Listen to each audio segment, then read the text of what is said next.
Rohan sir, আপনি কি জানেন আমি আপনাকে রোহান স্যার কেন বলি? রোহান কেন বলি না? রোহন মুখটা গম্ভীর করে বলল। জানতে চাই না। এটা জানেন আপনার বাকি স্টুডেন্ট গুলো আপনাকে রোহান ভাইয়া বলে, আমি কেন বলি না? ফালতু প্রশ্নে আমার ইন্টারেস্ট নেই। তৃপ্তি খানিকটা রেগে গিয়ে বলল। এইটা জানেন কাল আমার জন্মদিন। এখন জানলাম। জানলেন যখন, তখন তো আরেকটা কথা জেনে নিন। হুম, বলো। কাল আপনি আমায় পড়াতে আসবেন না। কেন আসবো না? তোমার বাবা তো আমায় পার্টিতে ইনভাইট করেছে। আপনি আসবেন না কারণ কাল পার্টিতে আমার হবু বর থাকবে। আমি চাই না আপনি সেখানে থাকুন, বুঝতে পেরেছেন? কথাটা শুনে রোহন চলো চলো চোখে তাকায় সুপ্তির দিকে। সে মেয়েটাকে বুঝতে পারে না, কখন মিথ্যা বলে আর কখন সত্যি বলে সেটাও জানে না। রোহনকে তাকিয়ে থাকতে দেখে সুপ্তি বলল। এমন ড্যাব ড্যাব করে তাকিয়ে থাকবেন না। আমি প্রদর্শনের পণ্য না যে আপনি প্রদর্শন করবেন। রোহন ততমত খেয়ে নিচের দিকে চোখ নামিয়ে নেয়। মিনিট পর সুপ্তি আবার বলল। মনে করে কোনো গিফট পাঠাবেন না জানো। আপনার গিফটের বইগুলো বিরক্ত লাগে আমার। কোনো রোমান্টিক উপন্যাস পাঠাতে পারেন না? আপনার প্রবন্ধগুলো পড়লেই আমার বমি আসে। রোহন আবারও সুপ্তির দিকে তাকায়, তবে বেশিক্ষণ তাকায়নি। বলা তো যায় না, আবার কখন কি বলে ফেলে। এ মেয়ের মুখে কিছু আটকায় না। সুপ্তি বই বন্ধ করে বলল। এবার আপনি আসুন তো, আমায় শপিং এ যেতে হবে। হবু বরের সাথে প্রথমবার দেখা হবে, একটু স্পেশাল। সুপ্তিকে কথা শেষ করতে না দিয়ে রোহান বই বের করে এক গাদা অঙ্ক দেয় সলভ করার জন্য। সে সুপ্তিকে কথা বলার সুযোগ না দিয়েই বলল। অঙ্কগুলোর সমাধান না পেলে কান টেনে ছিঁড়ে ফেলবো, সে তোমার বিয়ে হোক বা বাচ্চা হোক। কথাটা বলেই হনহন করে চলে যায় রোহান। সুপ্তির আড়ালে গিয়ে আবার সে পেছন ফিরে দেখে সে দাঁত দিয়ে ঠোঁট কামড়ে আছে। রোহান বুঝতে পারেনি সুপ্তি রাগ আটকানোর চেষ্টা করছে নাকি কান্না। যদি কান্না হয়ে থাকে তবে বেশ হয়েছে, কাঁদছে। হপু বরের সামনে স্পেশাল ভাবে সাজতে হবে কেন? সে কি ফিল্মের কোনো ডিরেক্টর যে নায়িকা বাছাই করতে আসছে? আবার সেটা তাকে কেন বলতে হবে? সেই যে নামার সময় সুপ্তির বাবার সাথে দেখা হয় রোহানের। সুপ্তির বাবা মুখে খুশির ঝলক নিয়ে বলেন। কাল কিন্তু তাড়াতাড়ি চলে এসো কেমন? জানোই তো সত্যির জন্মদিনের পার্টি। জি আঙ্কেল। রোহান বাড়ি থেকে বেরিয়ে মহা ফ্যাসাতে পড়লো পার্টিতে যাবে কিনা। একদিকে সত্যির বারণ, অন্যদিকে তার বাবার রিকোয়েস্ট। বাবার জন্য মাথাটা ফ্রেশ থাকা দরকার। তাই সে মোড়ের দোকান থেকে ধোয়া ওঠা এক কাপ গরম চা খেয়ে নেয়। রাত প্রায় 11:30। সত্যি সদের কান্নিসে দাঁড়িয়ে আছে। না, আত্মহত্যা করার জন্য নয়। যদি একটু আগে ভেবেছিল তাই করবে, তবে এখন এসব ভূত মাথা থেকে চলে গেছে। সে আত্মহত্যা করবে না। কেন করবে? কার জন্য করবে? রোহান স্যারের জন্য। কে রোহান স্যার? শুধুমাত্র গৃহ শিক্ষক, আর কিচ্ছু না। একদমই কিচ্ছু না। অনেক জ্বালিয়েছে এই ছোকরা, আর জ্বালাতে পারবে না। এখন তার সময় এসে গেছে। সে জ্বলবে এবার। সুপ্তি তাকে জ্বালিয়ে পুড়িয়ে ছারখার করে দিবে। ছারখার করার জন্য সুপ্তি রোহানের ফোন নাম্বার ডায়াল করে। একবার রিং হতেই রোহান ফোন ধরে ঝাড়ি দিয়ে বলল। বেয়াদব মেয়ে, এত রাতে স্যারের ঘুমে ডিস্টার্ব করছো? আপনিও এতদিন করতেন? করতেন মানে? মানে এখন করার জন্য অন্য কেউ চলে এসেছে। আচ্ছা, আপনি আমার হবু বরের ছবি দেখবেন? আল্লাহ, কি চেহারা মাইরি! দেখলে মনে হয় মিত্র স্যারের রূপকথার গল্প থেকে রাজকুমার উঠে এসেছে। সুপ্তি বাকি কথাটুকু শেষ করার সুযোগ পায়নি। ফোনটা টুট করে কেটে দেয় রোহান। সুপ্তি আবারও ফোন করে। এবার সাথে সাথে ফোন রিসিভ হয়নি। কয়েকবার রিং হওয়ার পরই পিক করে রোহান। সে আবারও ঝাঁঝালো গলায় বলে। সমস্যা কি ভাই? কিছু না আপু। সত্যি উত্তরে রোহানের দাঁতের কটমট শব্দ বেশ শুনতে পাচ্ছে সে। রোহানের দাঁতের কটমট শব্দ তার কানে ভোরের পাখি কিচিমিচির শব্দ হয়ে বাজছে। খুব বেশি এনজয় করছে সুপ্তি। সে আরো রাগিয়ে দেওয়ার জন্য বলল। রোহান স্যার, শুনতে পাচ্ছেন? না, আমার কানে তুলা লাগানো তো। তুলা লাগানো থাকুক আর যাই থাকুক, আমার ভয়েস আপনার কানে তুলা কেন, পাথর ভেদ করেও পৌঁছাবে। প্যান প্যান না করে ফোন কেন দিয়েছো সেটা বলো। সত্যি মিনমিন করে বলল। আপনাকে জ্বালাতে। কি বললে? বলেছি আমাকে কোন রঙের শাড়িতে ভালো লাগবে। আসলে কাল প্রণয় মানে আমার হবু বর আসবে, তো তাই শুনেছি মেয়েদের শাড়ি পরলে নাকি অপ্সরা লাগে। তাই প্রণয়ের সামনে শাড়ি পরেই যাব। প্রথমবার তার সাথে দেখা বলে কথা। একটু বলুন না প্লিজ।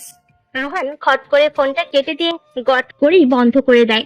তার ইচ্ছে করছে মেয়েটাকে দাঁতের মাঝখানে রেখে কুটকুট করে চিবোতে। শাড়ি পরবে সে? শাড়ি পরাচ্ছি শাড়ি। রাতে বেশ ভালোভাবে ঘুম হলো সুপ্তির। বহুদিন পর সে এত ভালো ঘুমিয়েছে। তার এত ভালো ঘুমানোর কারণ হলো রোহান। সে জানে আজ রাতে রোহান ঘুমোতে পারবে না। আহ, কি শান্তি লাগছে সুপ্তির। এতদিন সে ঘুমোতে পারেনি, আজ রোহানও ঘুমোতে পারবে না। সুপ্তির ঘুম ভাঙে অনেক মানুষের চিল্লাচিল্লিতে। তার হইচই মোটেও ভালো লাগে না, কিন্তু আজ ভীষণ ভালো লাগছে। সে ফুরফুরে মেজাজে ঘুম থেকে উঠে গোসল সেরে নেয়। আলমারি থেকে লাল রঙের শাড়িটা বের করে সে। লাল রং তার বড্ড অপছন্দের। শুধুমাত্র রোহান স্যারের জন্য সে লাল শাড়ি পরবে। রোহান যদিও ভেবেছিল সে আসবে না, কিন্তু সুপ্তি হবু বরের কথা ভাবতেই সে এক প্রকার দৌড়ে চলে এলো। বাড়িতে ঢুকতেই সুপ্তির বাবার সামনে পড়ে সে। সুপ্তির বাবা মুচকি হেসে বললেন। জানতাম তুমি তাড়াতাড়ি আসবে। রোহান ভুরু কুচকে বলল। মানে? না মানে শক্তি বললো তুমি আসবে না। রোহান খানিকটা হেসে এদিক ওদিক তাকায়। সুপ্তির বাবা রোহানের কাঁধে হাত রাখতে সে চমকে ওঠে, ওনার দিকে তাকায়। উনি মুচকি হেসে বলেন। শক্তি ওর রুমে তৈরি হচ্ছে। সুপ্তি 2 ঘন্টা যাবত চেষ্টা করে শেষমেশ শাড়িটা পরেই ফেলল, কিন্তু দুর্ভাগ্যের বিষয় সে শাড়িটা পরতে না পরতেই হুড়মুড় করে রোহান এসে শাড়ির কুচি ধরাম করে খুলে ফেলে। সুপ্তি রোহানকে দেখেই একরাশ বিরক্তি নিয়ে দেখিয়ে বলল। আপনাকে আমি বারণ করেছিলাম আসার জন্য, তারপরও বেহার মতো ধীরে ধীরে করে চলে এসেছেন। রোহন কথা না বলে বিছানার উপর রাখা সবগুলো শাড়ি নিয়ে ওয়াশরুমে চলে যায়। সুপ্তি শাড়িটা কোনো মতে পেঁচিয়ে পেছন পেছন যায়, আর গিয়ে যা দেখে তাতে তার হাতে থাকা শাড়ির কচির অংশ ফ্রোস করে পড়ে যায়। রোহন শাড়িগুলো সব একসাথে পানিতে ভিজিয়ে দিয়েছে। ফুসতে থাকা সুপ্তির দিকে চোখ যেতেই সে চলে যায় এখান থেকে। ড্রেসিং টেবিলের সামনে থাকা সুপ্তির কাজল আর লিপস্টিক গুলো দিয়ে রোহন আয়নায় রংধনু আঁকতে শুরু করে। এই কাজে রোহান যা শান্তি পাচ্ছে তা সে বাড়ি থেকে বের হওয়ার দিনও পায়নি। সুপ্তি ওয়াশরুম থেকে বেরিয়ে লিপস্টিক আর লিপ বামের রংধনু দেখে দৌড়ে আসতে গিয়ে শাড়ির সাথে প্যাঁচ লেগে ধরাস করে পড়ে যায়। রোহান শব্দ শুনে পেছনে তাকিয়ে দেখে সুপ্তি ফুলরি কড়াকড়ি খাচ্ছে। সে সুপ্তির পাশে বসে শাড়ির আঁচল দাঁতে কাটে। কাটা কাপড় ধরে টান দিতেই ফুসফুস করে শাড়ির আঁচলটা আলাদা হয়ে যায়। দাঁতে দাঁত চেপে পড়ল। শাড়ি পরার স্বাদ মিটিয়ে দিয়ে গেলাম। কথাটা বলে সে এক মুহূর্তের জন্য দাঁড়ায়নি। যেমন ভাবে হনহন করে এসেছিল তেমনি হনহন করে চলে গেল। সুপ্তি উঠে বসে হাত পা ছড়িয়ে দিয়ে কাঁদতে শুরু করেছে। সুপ্তির কান্না শুনে তার বাবা দৌড়ে আসেন। সুপ্তির এই হাল দেখে তিনি বিব্রত হয়ে মেয়ের পাশে বসেন। ছেঁড়া আঁচলটা তিনি সুপ্তির মাথায় দিয়ে বলেন। কি মিষ্টি লাগছিল শাড়িতে আমার মেয়েটাকে, কিন্তু তার এ হাল হলো কেন? সুপ্তি নাক টেনে বলল। বাবা, তুমি কেন এই উন্মাদ ছেলেটার সাথে আমার পরিচয় করিয়ে দিলে বলো তো? সুপ্তির বাবা অপরাধীর ভঙ্গিতে বললেন। ছেলেটা মোটেও উন্মাদ নয়, একটু অগোছালো। আগে এমনটা ছিল না, 6 বছর আগেও বেশ তরতাজা ছিল। সুপ্তি হাত পা গুটিয়ে নিয়ে ফুলারে বসে বলল। বাবা, এই অগোছালো ছেলেটা কি বোঝে না আমি 6 বছর আগের স্মৃতিগুলোর জন্য বেঁচে থেকেও মরে আছি? সুপ্তির বাবা ঠোঁট উল্টে মাথা নাড়িয়ে বলেন। হয়তো বুঝেও না বুঝার ভান ধরে আছে। আমি তোমাকে কত ভালোবাসি বাবা, সে কেন তার বাবাকে ভালোবাসে না? সে কি জানে না আমি তার বাবাকে পটিয়ে ফেলেছি? উনি কতটা চায় আমি ওনার ছেলের বউ হই। বলে সুপ্তি হাওমা করে কাঁদতে শুরু করলো। তার বাবা মোটো মেয়ের কান্না সহ্য করতে পারে না। ওনার স্ত্রী যখন মারা যায় তখন সুপ্তির বয়স 13 বছর। শহরের বিখ্যাত ব্যক্তিদের মধ্যে একজন থাকায় বেশি বয়স হলেও কম রূপসী মেয়েদের বিয়ের প্রস্তাব দেননি। শুধুমাত্র মেয়ের দিকে তাকিয়ে তিনি বিয়ে করেননি। তিনি তার বিচার কার্যে যতটা সতর্ক ঠিক ততটা কনসার্ন ওনার মেয়ের খুশির উপর। মেয়ের খুশির জন্য আকাশের চাঁদ না আনতে পারলেও হাজার চাঁদের আলোতে তাকে ভরিয়ে দেয়। শক্তি বাবার সাথে নাক পরিষ্কার করে বলল। বাবা, ছেলেটাকে তুমি খুব কঠিন শাস্তি দেবে, খুব কঠিন। আমাকে যতটা কষ্ট দিচ্ছে ঠিক ততটা। মেয়ের কথাই তিনি মাথা নাড়ায়। বরাবরের মতোই শক্তির এবারের জন্মদিনটাও তার কাছে মৃত্যুদিন মনে হলো। কবে সে জন্মদিনটা জন্মদিন হিসেবে মনে করতে পারবে সে জানে না। তবে এবারে সে ভীষণ খুশি। রাতে যখন দাদির কাছে জন্মদিনের গিফট হিসাবে দাদু দাদির প্রেমের গল্প শুনতে গিয়েছে তখন দাদি দারুণ একটা বুদ্ধি বের করে দিয়েছেন। দাদু যখন দাদিকে প্রেমের প্রস্তাব দিয়েছিলেন তখন কেউ মেনে নেননি দাদুর বাড়ি থেকে। তখন নাকি দাদু দাদিদের বাড়ি চলে গিয়েছিলেন। যতক্ষণ না বিয়ে না হয়েছিল ততক্ষণ তিনি নড়েনি ওই বাড়ি থেকে। সেও তাই করবে, চলে যাবে রোহান স্যারের বাড়ি। কিন্তু রোহান স্যার তো বাড়ি থাকে না, তাহলে তাহলে কি সে রোহান স্যারের ফ্ল্যাটে চলে যাবে? যদি জায়গা না দেয় তখন কি হবে? দিবে না কেন? দিতে হবে তাকে জায়গা, আর না দিলে ওনাকে তুলে আসে ফেলে দেবে সে। কিন্তু এত জোর পাবে কোথায়? সুপ্তি কখনোই জন্মদিনে খাবার খায় না রোহান স্যারের উপর রাগ করে।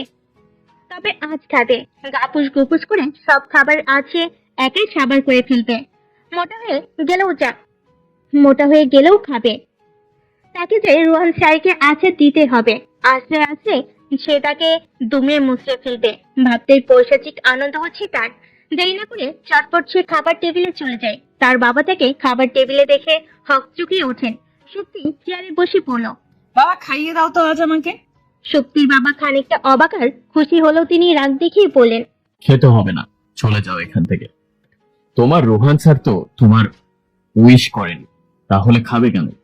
শক্তি কাঁদো কাঁদো সুরে বলল, এত খিদে পেয়েছিল তাই তুমি আমাকে খাইয়ে দিলে না বাবা? আমি কি তোমার সব খাবার খেয়ে ফেলতাম নাকি? নাকি আমাকে খাওয়াতে গিয়ে তুমি ফতুর হয়ে যেতে? কথাগুলো বলে শক্তি অভিমান করে চলে যাওয়ার জন্য ওঠে। তার বাবা তাকে এক ঝটকায় চেয়ারে বসিয়ে খাবার বাড়েন আর বলেন, এত বড় মেয়ে হয়েছে আর এখনো নাকি আমায় খাইয়ে দিতে হবে? ন্যাকামিগুলো আমাকেই পায় দেখানোর জন্য। শক্তির বাবা রাগান্বিত কণ্ঠে কথাগুলো বলেও ওনার চোখে মুখে খুশি ছেলে। খুশিতে ওনার চোখ দুটো ঝলমল করছে। ওনার চোখের সাথে এখন হীরাকে রাখা হলে নিঃসন্দেহে ওনার চোখ দুটোকেই সবার নজর কাড়বে। তার একটা কারণও আছে। মানুষ যখন মন থেকে খুশি হয় তখন তার ভিতরের সুন্দর মানুষটাকে দেখা যায়। ওনার এত খুশি হওয়ার কারণ হলো শক্তি। মেয়েটা যখন বুঝতে শিখেছে তখন থেকে সে কারোর হাতে খায় না। ওনার কোনো কষ্ট না থেকেও এর জন্য তিনি মনে মনে আফসোস করেন ঠিকই, কিন্তু কম সময় আসে যখন শক্তি তার বাবার হাত থেকে খেতে চায়। তখন সে অতিরিক্ত খুশি হয়। তখনই সে তার বাবার হাতে খায়। তিনি জানেন না আজ শক্তির এত খুশি হওয়ার কারণ কি। তিনি খুশিতে এতটাই আত্মহারা হয়ে আছেন যে ওনার চোখ দিয়ে গড়িয়ে পানি পড়ছে, সেদিকেও ওনার খেয়াল নেই। শক্তি টেবিল থেকে টিস্যু এগিয়ে দিয়ে পড়ল, খবরদার বাবা, একদম কাঁদবে না আমার সামনে। পরে দেখা যাবে কাঁদতে কাঁদতে নাক টানা শুরু করে দিয়েছো। এই শব্দটা কি কত বিরক্তিকর লাগে জানো তুমি? শক্তির বাবা শক্তির কথায় কান না দিয়ে শক্তির জামা দিয়ে ওনার গালের পানি মুছলেন। শক্তি জানতো তাই করবেন তিনি, তবু ইচ্ছে করে টিস্যু এগিয়ে দেয় সে। কেন জানি এই ছোট ছোট ঘটনাগুলো ভীষণ ভালো লাগে তার, খুব এনজয় করে। সাথে তার বাবাও, সেজন্যই সে একই ঘটনাগুলো রিপিট করে। ভালো লাগে বাবাকে একটু সুখ দিতে। রোহন দরজা খুলে ভূত দেখার মতো চমকে ওঠে। একটু পাতলা থাকলে হয়তো দেখা যেত এক লাফে কেমন করে ফ্যানের সাথে লটকে যেত, কিন্তু তার সম্ভব না হলেও সে ভীষণ ভালোভাবে ঘাবড়ে গেছে তার শক্তি বেশ বুঝতে পেরেছে। রোহানের ইচ্ছে করছে ঠাস ঠাস করে কয়েকটা থাপড় বসিয়ে দিতে শক্তির গালে। পালানোর জন্য আর কোনো জায়গা পেল না। এখানে কেন আসতে হবে? সে কি তার প্রেমিক? রোহানের রাগ তার গাল দুটো দেখেই বুঝতে পারছে শক্তি কেমন টকটকে লাল বনের হয়ে যাচ্ছে ধীরে ধীরে। রোহান শক্তির হাত ধরে টানতে টানতে দরজার সামনে নিয়ে যায়। দরজার দিকে আঙ্গুল দেখিয়ে বলল, কোনো রকম কথা না বলে চলে যাবে এখান থেকে। যার জন্য পালিয়ে এসেছো তার কাছে যাও, আমি তোমায় জায়গা দিচ্ছি না। শক্তি কাঁদো কাঁদো চেহারা পানিয়ে বলল, আপনি বুঝতে কেন পারছেন না? সে এখন নেই এখানে, ঢাকা আছে সে। সে যে মস্ত বড় ব্যবসায়ী। কথাটা শুনে যেন রোহানের রাগ খানিকটা বেড়ে গেল। চুড়ে বাইরে ফেলে দিল শক্তিকে। একটুর জন্য পড়ে যায়নি শক্তি। সে হনহন করে আবার আগে জায়গায় ফিরে এসে বলল, আপনি যদি আমাকে বের করে দিন তাহলে জানেন কি করব আমি? জানতে চাই না, জাস্ট গো। রোহানের ধমকানিতে কানে হাত দিয়ে শক্তি। কানে হাত দিয়ে সে বলল, মধু কি বেশি খেয়েছিলেন ছোটবেলায়? বিল্ডিং এ নিশ্চয়ই ছোটখাটো ভূমিকম্প হয়ে গেছে, গিয়ে দেখে আসবো সব ঠিক আছে কিনা। না ধন্যবাদ, তুমি যাও এখন। আমি যাব না এখন। যেতে তো তোমাকে হবেই। না গেলে কি করবেন আপনি?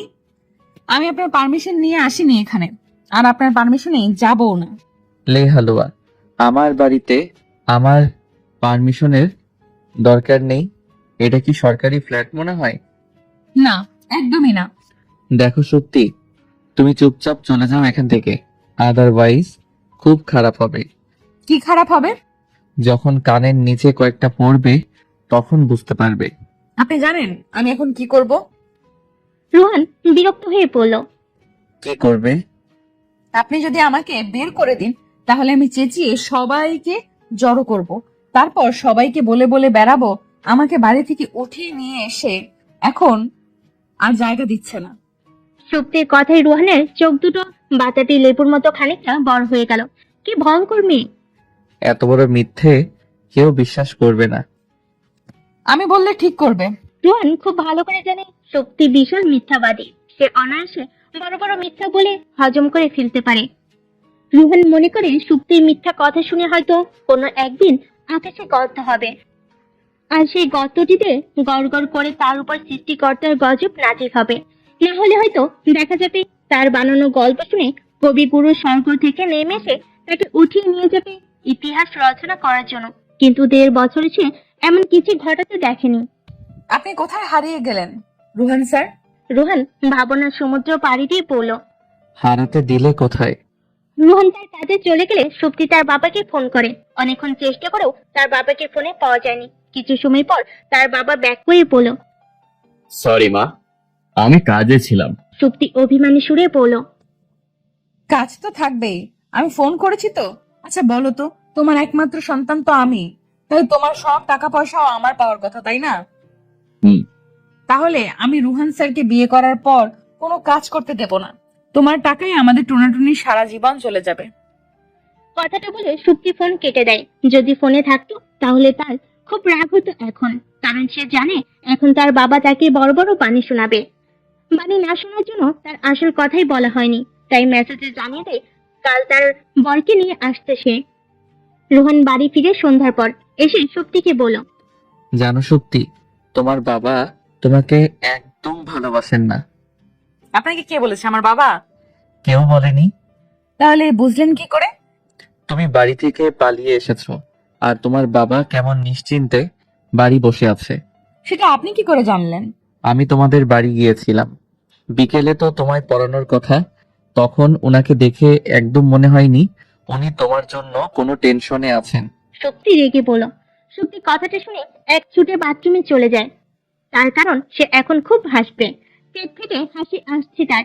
আর সুপ্তি কখনো কথা আর হাসি আটকে রাখতে পারে না। কিছুক্ষণ পর সে বের হয়ে দেখে রোয়ান হতভম্ব হয়ে দাঁড়িয়ে আছে। সুপ্তিকে বের হতে দেখে সে সামনে গিয়ে বলল, তুমি ঠিক আছো সত্যি? রুহানের কথা শুনে সে আবার হাসতে শুরু করলো। এতে রুহান একটু বেশি হতভম্ব হয়ে গেল। সে তো হাসি কিছু বলেনি, তাহলে সত্যি কেন হাসছে? মেয়েটা পাগল হয়ে যায়নি তো? তাহলে তো তার মস্ত বিপদ। পাগল মেয়ের সাথে থাকলে যে কোনো সময় সে পাগলামি শুরু করতে পারে। তার এখন কেটে পড়া উচিত। আর সে কিছুতেই থাকবে না এখন, কিছুতেই না। কিন্তু রুহানের টেনশন লজ্জায় পরিণত হলো যখন সে জানতে পারলো সুপ্তির বাবা জানতো সুপ্তি রুহানের সাথে আছে। সুপ্তি রুহানকে বলে দিয়েছে সে তার বাবাকে বলেই পালিয়েছে, আর পালিয়ে কোথায় এসেছে তাও বলে এসেছে। রোহান লজ্জায় কখনোই সুপ্তির বাবার সামনে যেতে পারবে না, কারণ সে সুপ্তির বাবার সামনে নিখুঁত অভিনয়ের মাধ্যমে জানিয়ে এসেছে সে সুপ্তির পালানোর ব্যাপারে কিছুই জানে না।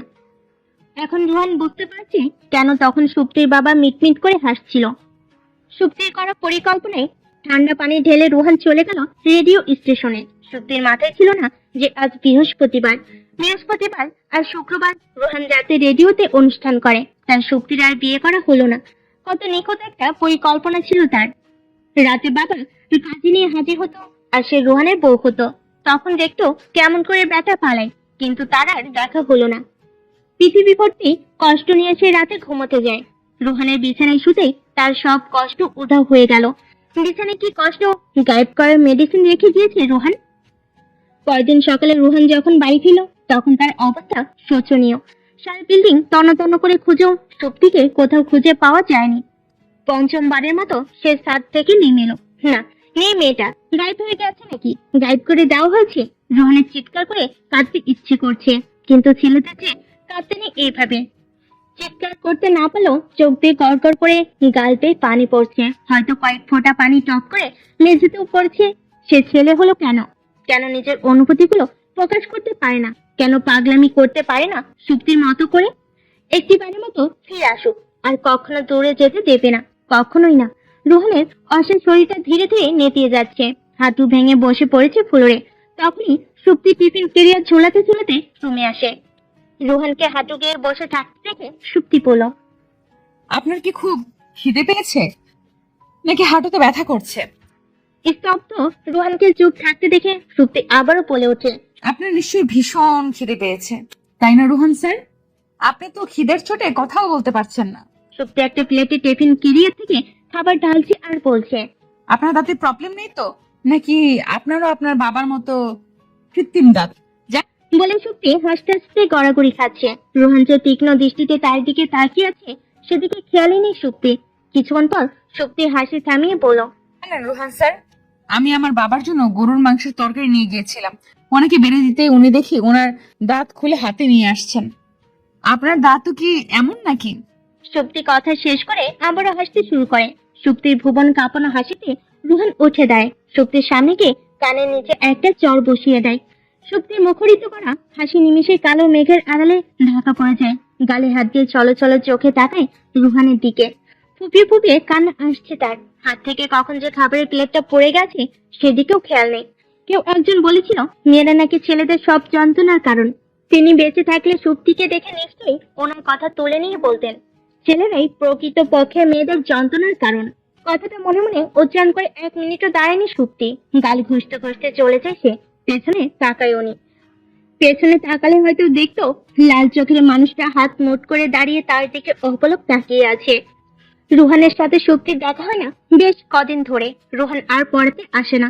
শক্তিও তার সাথে যোগাযোগ করার চেষ্টা করে না। অভিমানী শক্তি রুহানকে বিরক্ত করতে চায় না। সেদিন মারা কি দরকার ছিল? না হয় সে তার হবু শ্বশুরের জন্য রান্না করেছিল, তার জন্য মারতে হবে কেন? সে ভালোবাসে না তার বাবাকে। শক্তি কেন তার শ্বশুরকে ভালোবাসবে না? রুহানও বড্ড জেদি। বাড়ি এসে শক্তিকে না দেখে তার কেমন লেগেছিল সেটা কেন বোঝেনি সে? শক্তি তো তাকে ধন্যবাদ জানানো উচিত ছিল। যা রাগ হয়েছিল তাতে একটা থাপ্পড় কম পড়ে গেছে। ভীতু মেয়ে কোথাকার, এক থাপ্পড় খেয়ে পালিয়ে যায়, আর সে নাকি আমার সাথে সারা জীবন থাকবে। বাহ, অসাধারণ জোকস। মন খারাপ থাকলে শক্তি ছাদের কার্নিশে দাঁড়িয়ে থাকে আর ভাবে সে আজকে আত্মহত্যা করে ফেলবে, চলে যাবে সবাইকে ছেড়ে ছুড়ে। কিন্তু কখনোই যাওয়া হয় না। আজ শক্তি সেখানেই দাঁড়িয়ে। আজ সে লাফিয়ে পড়বে নিশ্চিত, চলে যাবে না ফেরার দেশে। একেবারের জন্য হলো সে চলে যেতে চায়, গিয়ে দেখতে চায় রোহন স্যার তখন কি করে। যখন রোহন চায় শক্তিকে খুঁজে খুঁজে মরবে, তখন সে ভূত হয়ে তার ঘাড় মোটকে দেবে। ভয় দেখে ফেলে দেবে করিম চাচার সিঙ্গারা বানানোর গরম তেলে। গভীর রাতে যখন সে একা একা পথ চলবে, তখন সাদা কাপড় সে সামনে হাজির হবে। ভয় পেয়ে প্যান্ট ভিজিয়ে ফেলবে রোহান স্যার। উফ, ভাবতেই পৈশাচিক আনন্দ হচ্ছে শক্তি। পৈশাচিক শব্দটা মনে হতেই শিউরে উঠল শক্তি। সে সত্যি সত্যি ভূত হবে, তারপর সাদা কাপড় পরে ভয় দেখাবে যাদের কিছু সহ্য করতে পারে না। কিন্তু সাদা কাপড় পাবে কোথায় তা তো ভাবেনি। মহা ফ্যাসাদে পড়ল শক্তি। সাদা কাপড় যদি না পায় তাহলে তো ভয় দেখাতে পারবে না। যদি সত্যি না পায় তাহলে তার রুমের জানালার কার্টেন চুরি করবে। কোনোদিন কাউকে না বলে কোনো জিনিস হাত দেয়নি শক্তি। বদ্ধ রোহানের জন্য তাকে মরার পরও চুরি করতে হবে। দুঃখে কষ্টে কান্না পাচ্ছে শক্তি, কিন্তু শক্তি কাঁদবে না। চোখ দিয়ে এক ফোঁটা পানিও সে ঝরতে দেবে না। কিন্তু বাতাস তার সাথে রাগ করেছে, তাই খুব জোরে বাতাস আসায় তার লম্বা চুল চোখে ছিটকে পড়ে, আর সাথে সাথে চোখ চুলকিয়ে পানি গড়িয়ে পড়লো। খুব রাগ হলো শক্তির। কালি চুলগুলো কেটে ফেলবে সে। তার জন্য তো তাকে পার্লারে যেতে হবে, আর পার্লারে যাওয়ার জন্য তাকে বেঁচে থাকতে হবে। তার মানে আজও সে পারবে না আকাশে উড়ে যেতে। রাগে চুলগুলো ছিঁড়ে ফেলতে ইচ্ছে করছে শক্তি। চুল ছিঁড়ে ফেলার কথা মনে হতেই শক্তির বুকটা কেঁপে উঠলো। মনে পড়ে গেল তার ছেলেবেলার কথা। তখন সে সবে 11তে পা দিয়েছে। 11তেই তার প্রথম দেখা হয় রোহানের সাথে তার বাড়িতে। রোহান তখন ছেলে মানুষ কিশোর। শক্তির বড় বড় বিনুনি দুটো ধরে সে টেনে দিত। শক্তির রাগে ইচ্ছে করতো রোহানের চুলগুলো টেনে ছিঁড়ে ফেলতে, কিন্তু রোহানের মাথায় তখনও হাতে মুঠ করে ধরার জন্য চুল হয়নি। তাই অপরক শক্তি শুধু নাক টানতো আর চোখের পানি মুছতো। রোহান ভেবেছিল শক্তি বিয়ের প্রস্তাব শুনে দৌড়ে এসে তাকে জড়িয়ে ধরে চুমুতে ভরিয়ে দেবে, কিন্তু এমন কিছু হলো না। না হয় সে ভাবলো হয়তো তার বাবা সামনে আছে বলে এমন কিছু হয়নি। কিন্তু বাবা চলে গেলেও শক্তির মুখটা গম্ভীর করে চলে গেল নিজের রুমে। রোহান পিছু পিছু গিয়ে দেখে শক্তি বসে বসে নখ কামড়াচ্ছে। রোহান দরজার সামনে দাঁড়িয়ে আছে, বুঝতে পারছে না সে আসবে কিনা। শক্তি একবার দরজার দিকে তাকিয়ে চোখ ফিরিয়ে নিচের কাজে মনোনিবেশ করে। রোহান ভেবেছিল হয়তো শক্তি তাকে আসতে বলবে, কিন্তু বলেনি। অগত্যা রোহান নিজের রুমে চলে আসে। রুমে ঢুকতে না ঢুকতেই শক্তি বলল। যখন জানেন আসবেন তখন ফর্মালিটির কি দরকার? রোহান থতমত খেয়ে গেল। মেয়েটা এমন কেন যখন তখন ঘাবড়ে দেয় তাকে? রোহান কিছুটা সময় নিয়ে বলল। সেদিন বলেছিলে বিয়েতে শাড়ি পরার কথা, শাড়ির রঙের কথা। তো বিয়েতে সাদা রঙের শাড়ি পরবে, রংটা খুব সফট, ভালো লাগবে তোমাকে। আমি তো বিয়ে করছি না। কথাটা শুনে রোহানের ইচ্ছে করছে অট্ট হাসিতে ফেটে পড়তে। যে মেয়ে তাকে বিয়ে করবে বলে তার বাবাকে কনভিন্স করেছে, ব্রিলিয়ান্ট স্টুডেন্ট হয়েও তাকে টিউটর রেখেছে, সে কিনা আজ বলছে বিয়ে করবে না। তার তো হাসাই উচিত, কিন্তু সে হাসবে না, কারণ সুপ্তি মুখটা গম্ভীর করে রেখেছে। এখন যদি সে হাসে তাহলে নির্ঘাত সুপ্তি বেঁকে যাবে। তখন সুপ্তিকে সোজা করা তার দ্বারা সম্ভব নয়। সুপ্তি রোহানের দিকে তাকিয়ে বিরক্ত হয়ে পড়ল। দাঁড়িয়ে আছেন কেন? বললাম তো বিয়েটা করব না। এবার রোহান খানিকটা ভুলকে গেল। সুপ্তিকে সত্যি সত্যি তাকে বিয়ে করবে না? অভিমানে সুপ্তি কি পাথর হয়ে গেছে? সে কি রোহানকে আর ভালোবাসে না? কেন বাসবে না? বাসতে হবে। সে তো এতদিন অপেক্ষা করেছিল তার একটা ভালো চাকরির জন্য। আজ যখন সে বাংলাদেশ আর্মিতে চাকরি পেয়েছে, তখন বিয়ে করতে সমস্যা কোথায়? রোহান খানিকটা রেগে বলল। কেন করবে না? বিয়ের আগেই আমার সাথে থাকতে চলে যেতে পারো, আর বিয়ে করতে পারো না? কথাটা মুখ থেকে বের হতে সুপ্তি বাতাসের বেগে তার সামনে এসে তার গালে চড় বসিয়ে দেয়। রোহন ভাবছে সে হয়তো দিবা স্বপ্ন দেখছে, কিন্তু তার গাল গরম হয়ে গেছে, মনে হচ্ছে আগুন বের হচ্ছে। রোহনের ইচ্ছে করছে সেই আগুন থেকে হাতে উত্তাপ নিতে, কিন্তু লজ্জা সে গালে হাত দিতেই পারলো না। এত জোরে থাপ্পড় সে স্কুলের টিচারের হাতেও খায়নি, আর এখন স্টুডেন্টের হাতে খেতে হচ্ছে। ভাবতেই তার গায়ের লোম দাঁড়িয়ে উঠছে। বিয়ের আগে গায়ে হাত, বিয়ের পর দেখা যাবে তাকে প্রতিবন্ধী হয়ে থাকতে হবে, কারণ এখনকার মেয়েরা স্বামীর গায়ে হাত তুলতে ভাবে না। আর এই মেয়ে বিয়ের আগে না হয় শক্তি তাকে ভালোবাসে, অধিকার আছে তার উপর, আদৌ করে দু চারটা দিতে পারে, কিন্তু সে তো শক্তির টিচারও। রোহনের গাল টকটকে লাল হয়ে আছে। শক্তি জানে আজ রাগে তার গাল লাল হয়নি। শক্তি সুযোগে আজ তাকে বুঝাবে। সে রোহানকে টেনে বিছানায় বসায়, তারপর সেও বসে পড়ে বলল। জানেন আমার কি ইচ্ছে? আমি জানি, আপনি জানেন না তাই না? রোহান হতভম্ব হয়ে তাকিয়ে আছে শক্তির দিকে। আজকে অন্য শক্তিকে দেখেছে। আগে সে ছেলে মানুষ শক্তিকে না, অন্য একটা শক্তি। শক্তি আবারও বলতে শুরু করলো। চোখের পলক ফেলে নিন রুহান স্যার, এইভাবে তাকিয়ে থাকলে রোবট ভেবে ভুল করব। আর শুনুন, আমার ইচ্ছে হলো আমি প্রেম করে বিয়ে করব। বিয়ের পর ঘর সংসার আর বাচ্চা কাচ্চা সামলাতে বুড়ি হয়ে যাব, তখন আর প্রেম করা হবে না। আর এখনো হচ্ছে না, যার দরুন আমি বিয়ে করতে পারছি না। রোহান বিরক্ত হয়ে বলল। আমাদের প্রেম হলো না কোথায়? সেই কবে থেকে আমি তোমাকে চিনি। আর আর কি? কিছুই না। আপনি বলুন, কখন প্রেম হয়েছে? আপনি কখনো আমার জন্য পাঞ্জাবি পরে এক গাদা কদম এনে বলেছেন মায়াবতী তোমার জন্য? নাকি কখনো রিকশায় করে শহর ঘুরিয়ে দেখানোর সময় হাত চেপে ধরে দুষ্টুমি করেছেন? কিংবা পড়ানোর সময় পা দিয়ে আমার পা ছুঁয়ে দিয়েছেন? হঠাৎ করে গালে চুমু এঁকে আমাকে চমকে দিয়েছেন কখনো? না, দেননি। তাহলে কোথায় প্রেম হলো? শক্তির কথায় রোহানের মুখটা হা হয়ে গেছে। সে বনে চলে গেছে, মাথাটা ঘুরছে, হাত দিয়ে চেপে ধরছে, ইচ্ছে করছে তা না হলে সে পড়ে যাবে। কোথায় পড়বে সে? বিছানায়, ফ্লোরে, নাকি শক্তির কোলে? কিন্তু শক্তি তাকে পড়ার সুযোগ দেয়নি। তার আগে সে জিজ্ঞেস করে। আপনি পানি খাবেন রুহান স্যার? রুহানের ভীষণ ইচ্ছে করছে পানি খেতে, তার বড্ড পিপাসা পেয়েছে। সাত সমুদ্রে শুকিয়ে যাবে সে যদি পানি খায় এখন। তাই নাবতক মাথা নাড়ে। শক্তি যথারীতি বলতে শুরু করে। যতদিন আমাদের প্রেম না হচ্ছে ততদিন আমি বিয়ে করছি না, বুঝেছেন? বুঝে থাকলে উঠুন আর যান এখান থেকে। রোহান দুলতে দুলতে দরজার কাছে যায়, আবারও ফিরে আসে। ফিরে এসে বলল। এক গ্লাস পানি দাও তো সত্যি, গলাটা শুকিয়ে আসছে মনে হচ্ছে, পেটের ভেতর খরা বইছে। শক্তি পানির জগটা রোহানের হাতে ধরিয়ে দেয়। রোহান ঢকঢক করে জগটা খালি করে বেরিয়ে পড়ে। 2 দিন হলো রোহান স্যার বেপাত্তা, তার কোনো খোঁজ নেই। শক্তির বাবা ভীষণ চিন্তিত, মেয়ের উপর খানিকটা রাগান্বিত। কেন ছেলেটাকে এভাবে ঘাবড়ে দিল? বেচারি নিশ্চয়ই মানসিক চাপে আছে। না জানে বিয়ের পর কত শতবার তাকে সাইকোলজিস্টের কাছে যেতে হয়। অনেকে আরো চিন্তিত করে দিয়ে একটা ছেলে এক প্যাকেট ফল আর একটা চিঠি পাঠায়, সেখানে বিভিন্ন সিজনের বিভিন্ন রকমের ফল। আর বেশ তরতাজা। চিঠিটা হাতে নিয়ে চমকে ওঠে। সুপ্তিকে কেউ চিঠি পাঠাতে পারে তা ওনার কল্পনার বাহিরে। চিঠির কথা শুনে সুপ্তি বাইরে এসে চমকে ওঠে। এক গাদা ফল কেউ কেন তাকে পাঠাতে যাবে? এটা কারোর দেওয়া জন্মদিনের উপহার নয় তো? হতে পারে উপহার আসতে আসতে দেরি হয়ে গেছে। হতে পারে উপহার আসতে আসতে দেরি হয়ে গেছে, কিন্তু ফলগুলো দেখে মনে হয় না অনেকদিন আগের। তাই দেরি না করে সুপ্তি আগ্রহের সাথে চিঠি খুলে পড়তে শুরু করে। সুপ্তি, তুমি প্রেম করতে চাও, আমি তা জানি। আর ধরে নাও এই চিঠিটা আমাদের প্রথম প্রেমপত্র। সেদিন তুমি আমার গালে থাপ্পড় মেরেছিলে, মনে আছে তোমার? তোমার থাপ্পড়ে আমি খুব অবাক হলাম। কারণটা জানো কি? থাপ্পড়টা আমার একদম লাগেনি। তোমার শরীরে শক্তি খুব কম, আরো শক্তিশালী হতে হবে তোমায়। আমি কিছু ফলমূল পাঠিয়েছি তোমার জন্য। তুমি নিয়মিত ফল খাবে, কিন্তু বেশি বেশি খাবে। আর হাতের নখ একদম কাটবে না, যেন পরের বার আরো গভীর ক্ষত সৃষ্টি হয়। রুহান, সুপ্তি নাক পরিষ্কার আর চোখের পানি মুছে এক বক্স টিস্যু শেষ করে দ্বিতীয় বক্সে হাত দেয়। রাগে তার শরীর কাঁপছে। যদি রোহান সামনে থাকতো তাহলে হয়তো তাকে সে মেরে ফেলতো।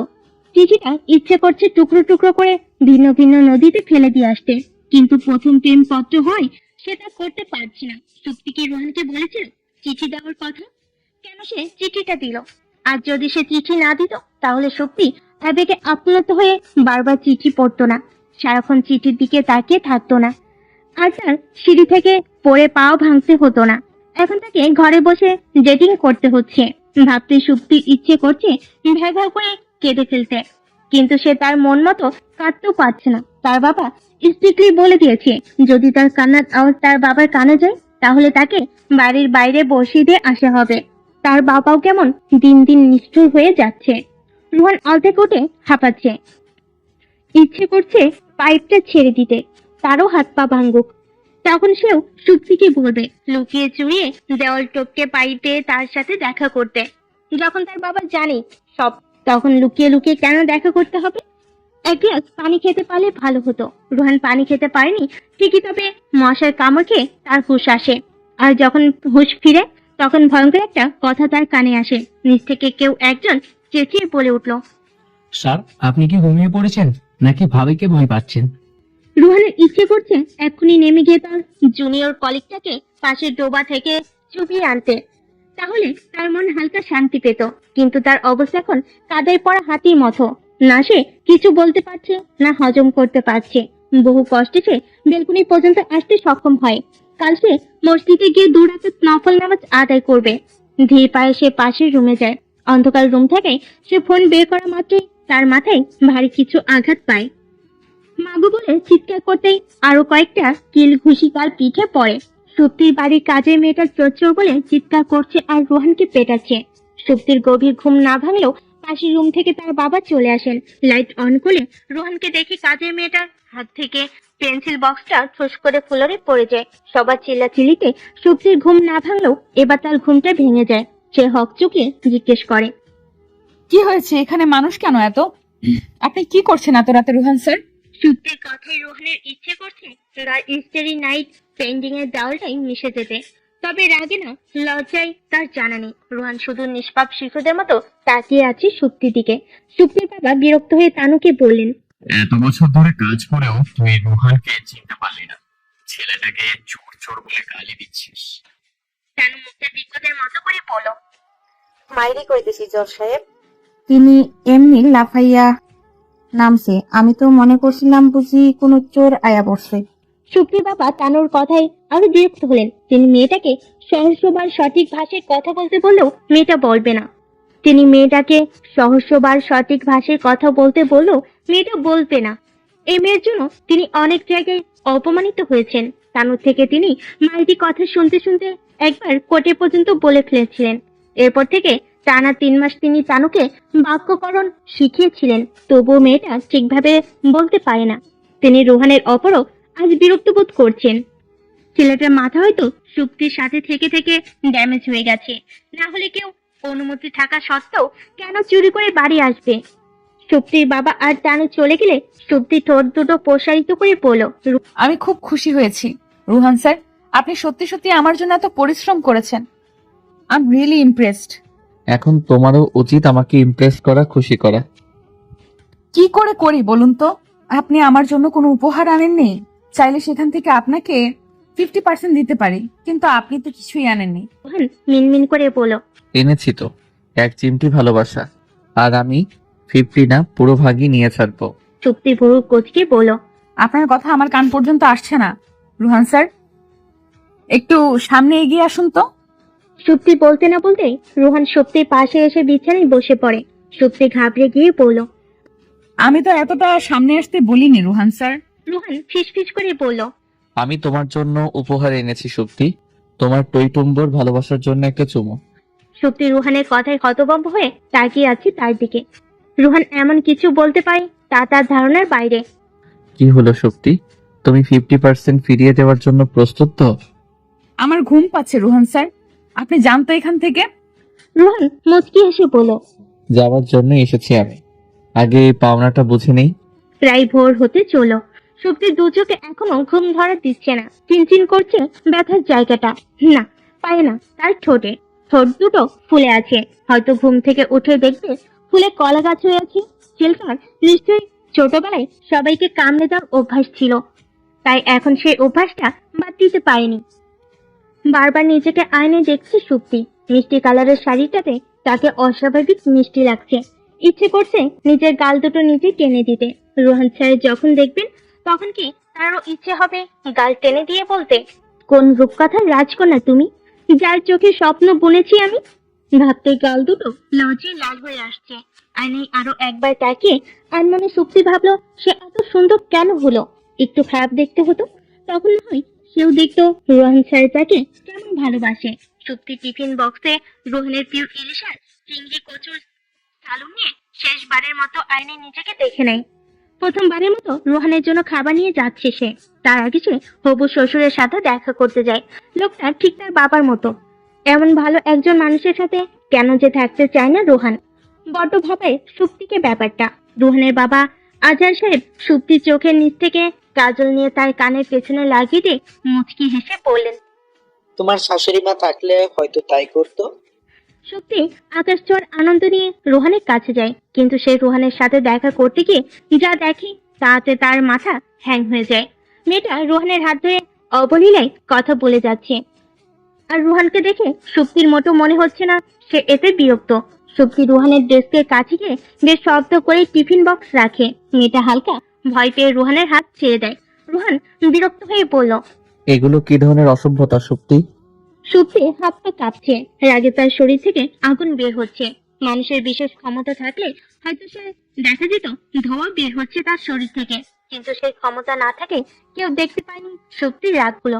রোহান কি জানে আজ সে তার জন্য কতটা সময় নিয়ে সেজে গুজে এসেছে, হাত পুড়িয়ে তার জন্য প্রিয় খাবারগুলো রান্না করেছে। জানলে হয়তো বলতো না এভাবে। সুপ্তির রাগে টিফিন বক্স ছুঁড়ে ফেলে দেয় ফ্লোরে। দাঁত কটমট করেই বলল। আপনি বুঝি এই আপুর হাত ধরে সভ্যতা শিখেছেন? তাহলে শিখুন, ভালো করে শিখবেন, কিন্তু তা না হয় আমিও শিখবো। সুপ্তি হনহন করে চলে আসে সেখান থেকে। বাইরে আসতেই পেছন থেকে একজন ভাবি ভাবি বলে চেঁচিয়ে ওঠে। সুপ্তি পেছনে তাকিয়ে দেখলো হ্যাংলা পাতলা একটা লোক তাকে ডেকে ডেকে দৌড়ে আসছে। লোকটা এসে হাঁপিয়ে হাঁপিয়ে সুপ্তিকে বলল। আপনি সেনা যার জন্য রোহান স্যার সেদিন চুরি করে আপনাদের বাড়ি গিয়েছিল? সুপ্তি মুখটা কালো করে বলল। তাহলে এই মেয়েকে যার সাথে স্যার এতক্ষণ ধরে কথা বলছে, সবাই তো ভাবছে উনার প্রেমিকা। কেউ আমার কথা বিশ্বাসই করছে না। সুপ্তির ভেতরটা হু হু করে উঠলো। লোকটা জ্ঞানী ভাব নিয়ে বলল। তাহলে এই মেয়েকে যার সাথে এতক্ষণ ধরে স্যার কথা বলছে, সবাই তো ভাবছে উনার প্রেমিকা। কেউ আমার কথা বিশ্বাসই করছে না। নিজের প্রেমিকাকে আঁচলে বেঁধে রাখতে হয়, তা না হলে ফুট করে উড়ে যায়। কিন্তু আজকাল মেয়েদের আঁচলই দেখি না আমি, সব খালি পেট বের করে শাড়ি পরতে গিয়ে আঁচল খুলে পরে। আপনি কাল থেকে আমার কাছে শাড়ি পরার ট্রেনিং নেবেন, বুঝতে পেরেছেন? বলতে না বলতে ঠাস করে গালে একটা থাপ্পড় পড়ে। সুপ্তি হাত ব্যথা করছে লোকটাকে থাপ্পড় মেরে। সেখানে মিনিট দেরি না করে বেরিয়ে পড়ে সে। লোকটা সেখানে ধপ করে বসে পড়ে। রোহান ততক্ষণে বুঝতে পারে সুপ্তি রেগে যাওয়ার কারণ। সে ধুম করে রিমির গালে একটা চর বসিয়ে দিয়ে বলে। বেয়াদব মেয়ে, হাত না ধরে কথা বলতে পারিস না তুই? জানিস ছেলেদের কত কষ্ট করতে হয় বউয়ের রাগ ভাঙাতে? কথাটা বলে রোহান দৌড়ে বাইরে চলে আসে। বাইরে সুপ্তির গাড়ি দেখতে পেয়ে বুঝতে পারে সুপ্তি হেঁটে হেঁটে যাচ্ছে। সেও তার জিপটা নিয়ে বেরিয়ে পড়ে। সুপ্তিকে এক প্রকারের জোর জবরদস্তি করেই রোহান গাড়িতে তুলে। সুপ্তি রেখে রোহানের হাতে কামড়ও কষিয়ে দেয়, তাতে রোহানের হাতে রক্ত জমে নীলচে হয়ে যায়, কিন্তু সুপ্তি যেতে পারেনি। রোহান বিরক্ত হয়ে পড়ল। নিজেকে রাক্ষসী প্রমাণ করার কি দরকার ছিল? আমি তো তা জানি। সুপ্তির এবার ভ্যাঁ ভ্যাঁ করে কান্না আসছে। সে কত সুন্দর করে সেজেছে, আর রোহান তাকে পরি না বলে রাক্ষসী বলতে পারলো। আবেগী কণ্ঠে সুপ্তি পড়ল। রুহান স্যার, আপনি দেখেছেন আমি আজ শাড়ি পরেছি? চোখ যখন আছে তখন তো নিশ্চয়ই দেখেছি। ব্যর্থ সুপ্তি শেষমেশ বলেই ফেলো। বললেন না তো কেমন লাগছে আমাকে? রোহান গাড়ি থামিয়ে সুপ্তিকে আপাদমস্তক দেখে পড়ল। সাধারণ মানুষই তো লাগছে। দুটো হাত, দুটো চোখ, দুটো কান, দুটো নাক, সরি, একটা নাক, সব ঠিকঠাকই আছে। ভিন্ন প্রাণী মোটেও লাগছে না, বা অন্যরকম লাগার জন্য নতুন অঙ্গ গজায়নি। সুপ্তি কাদো কাদো চেহারা বানিয়ে পড়ল। আপনি খুব খারাপ রুহান স্যার, খুব খারাপ। Thank you. সুপ্তি রাগ, বিরক্ত আর কান্না মিশ্রিত সুরে বলল। কোথায় নিয়ে যাচ্ছেন আমাকে? যাব না আমি আপনার সাথে। রেপ করতে নিয়ে যাচ্ছি না, খুনও করতে নিয়ে যাচ্ছি না। খুন তো আমি কবেই হয়ে গেছি রুহান স্যার, আর আপনি খুব বাজে একটা খুনি। যাব না আমি আপনার সাথে। সুপ্তি মনে মনে পড়ল। সুপ্তি নেমে যেতে চাইলে তার আঁচলের সাথে রোহান নিজের হাত আটকে দেয়। রোহান সুপ্তিকে নিয়ে বাড়ির রাস্তা ধরে। সুপ্তি মনে মনে ভেবে রেখেছে সে বাড়ি গিয়ে শপিং এ যাবে, আর সবচেয়ে ভালো হেয়ার অয়েল কিনে আনবে। আর যখন তার চুল খুব বড় হবে তখন সে তার চুল দিয়ে বেঁধে ফেলবে রোহানকে। চাইলে সুপ্তি রোহানকে আঁচলে বাঁধতে পারতো, কিন্তু শাড়ি সে নিজেই সামলাতে পারে না। কিন্তু কি করে রোহানকে আঁচলে বাঁধবে, তাই সে এই পদক্ষেপ গ্রহণ করবে। 3 বছর রিলেশনের পর কোনো মেয়ে যদি বিয়ে করতে না চায়, তাহলে যে কারোরই ইচ্ছে করবে ঠাস ঠাস করে কয়েকটা থাপ্পড় বসিয়ে দিতে। কিন্তু রোহানের মোটেও থাপ্পড় মারতে ইচ্ছে করছে না। তার ইচ্ছে করছে সুপ্তিকে আছে দিয়ে 3 হাত মাটির নিচে পুঁতে দিতে। 3 বছর আগে সে সুপ্তিকে বিয়ের প্রস্তাব দিয়েছিল। সুপ্তির প্রেম করার ইচ্ছা পূরণের জন্য সে 3টে বছর সুপ্তির প্রেম নামক অত্যাচার সহ্য করেছে। এখন যখন বিয়ে করতে বলা হয়েছে, তখন সে বিয়ে করবে না। বিয়ে না করার জন্য সুপ্তির কাছে যুক্তিও আছে, তবে রোহানের কাছে সুপ্তির দেওয়া যুক্তিগুলো ফালতু বই কিছু না। সুপ্তির বিয়ে না করার প্রথম কারণ রোহানের চাকরি। স্বভাবতই মেয়েরা চায় তাদের স্বামীর খুব ভালো চাকরি থাকবে। রোহানের চাকরিটা নিঃসন্দেহে ভালো, তবে সুপ্তির কাছে এই চাকরিটাই অত্যন্ত জঘন্য। রোহানের কাজের জন্য সে সুপ্তিকে সময় দিতে পারবে না, যা সুপ্তি সহ্য করতে পারবে না। পরে দেখা যাবে রোহান যেমন তার বাবাকে ছেড়ে চলে এসেছে, তার বাবা তাকে সময় দিতে পারেনি বলে তেমনি সুপ্তিকেও চলে যেতে হবে। কিন্তু রোহানের পক্ষে চাকরি ছাড়া সম্ভব নয়। সে 3 বছরে তার কাজে অভাবনীয় ডেভেলপ করেছে। আর দ্বিতীয় কারণ হলো সুপ্তির শ্বশুর আর ননদ ছাড়া বিয়ে করবে না। সে যখন বিয়ের পর বাবার বাড়ি থেকে চলে যাবে, তখন তার আরেকটা বাবা চাই, অর্থাৎ শ্বশুর বাবা, যেটা রোহান চাইলে সম্ভব। কিন্তু অসম্ভব হলো সুপ্তিকে ননদ দেওয়া। সুপ্তি জানে রোহানের বোন নেই, তবুও তার ননদ চাই। বিয়ের পর সময় কাটানোর জন্য তার পার্টনার হিসাবে ননদ খুব ভালো কাজে আসবে। রোহানের মাথা ধরে গেছে সুপ্তিকে বোঝাতে গিয়ে। 1.5 ঘন্টা ধরে সে এক জায়গায় বসে একটা বিষয় সুপ্তিকে বোঝানোর চেষ্টা করে যাচ্ছে, কিন্তু সুপ্তি তার কথায় কান দিচ্ছে না। কখনো ফোনে গেমস খেলছে, তো কখনো কাজ গোলে শহরের বাইরেটা দেখছে। এনে রোহান 6 মগ কফি শেষ করেছে। শেষমেশ সে চুপ মেরে যায়। তার গলা দিয়ে আর আওয়াজ বের হচ্ছে না। নিজেকে বড় কোনো পলিটিশিয়ান লিডার মনে হচ্ছে। তাদের যেমন বক্তৃতা দিতে গিয়ে গলা ক্লান্ত হয়ে পড়ে, তারও এক অবস্থা। রোহানকে চুপ থাকতে দেখে সুপ্তি পড়ল। আপনার বলা নিশ্চয়ই শেষ, তাই না রুহান স্যার? তাহলে আমায় একবার ডাক্তারের কাছে যেতে হবে। কথা বলে বলে আমার কান খারাপ করে দিয়েছেন আপনি। রোহান দীর্ঘশ্বাস নিয়ে বলল। চলো পৌঁছে দেই তোমাকে। আর এটা হয়তো আমাদের শেষ দেখা। যেহেতু তুমি আমাকে বিয়ে করবে না, তো রিলেশন রেখে কি হবে বলো? রোহানের কথা শুনে সুপ্তি খানিকটা চুপ থেকে ধুম করে হেসে ওঠে। রোহান কিছুটা ঘাবড়ে যায়। সুপ্তির হাসির সত্ত্বে আশপাশের মানুষগুলো ড্যাব ড্যাব করে তাকিয়ে আছে। সেদিকে সুপ্তি খেয়াল নেই। সে হাসতে হাসতে গড়িয়ে পড়ছে। রোহান ভুরু কুঁচকে তাকায় সুপ্তির দিকে। এভাবে হাসা কি বললো সে? সুপ্তির হাসি দেখে মনে হচ্ছে সে বিরাট কোনো জোকারের সাথে কথা বলছে বা তার জোকস শুনছে। সুপ্তি হাসি না থামিয়ে বলল। আচ্ছা রুহান স্যার, আমি বাড়ি যাব। আপনি শেষবারের মতো আমাকে বাড়ি পৌঁছে দিন তো। রোহান মুখটা ছোট করে বলল। চলো।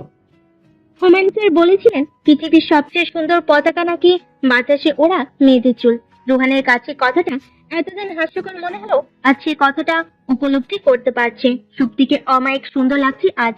ব্রেকআপের সময় প্রত্যেক মেয়েকে অমায়িক লাগে, সেজন্য কি সুপ্তিকে এত সুন্দর লাগছে? সুপ্তি মিটমিট করে হাসছে, মাঝে মাঝে আবার হাসির অস্বাভাবিক শব্দ আসছে।